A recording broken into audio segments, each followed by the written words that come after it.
Мислиме дека најлесните задачи ќе се спроведуваат со помош на вештачка интелигенција и овие фриленсери ќе мора да се преквалификуваат, отвараат сметки во странство и тоа не е за да направат по секоја цена даночна евазија, туку затоа што не можат поинаку да го спроведат приливот. Апсолутната власт на ВМРО-ДПМН гледаме дека во изминатите години дена не става во некоја ситуација на подјарменост на сите интереси под интересот на раководството на ВМРО-ДПМН.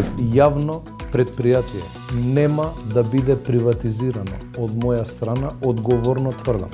Ги повикувам отворено во вториот круг да го дадат својот глас за мене и генерално да се гласа опозицијски во случајот на град Скопје, затоа што тоа е потребно на Македонија моментално, дури од една побуда за демократизација на целите процеси. Секако секој треба да чувствува лична и морална одговорност после ваков изборен резултат. Допред неколку денови вашиот лидер зборуваше дека партијата е консолидирана.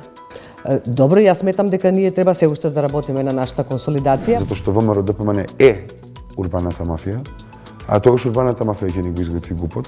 Ако имате ингеренции за уривање, ќе уривате дивоградби? А зошто мислите дека не би уревал?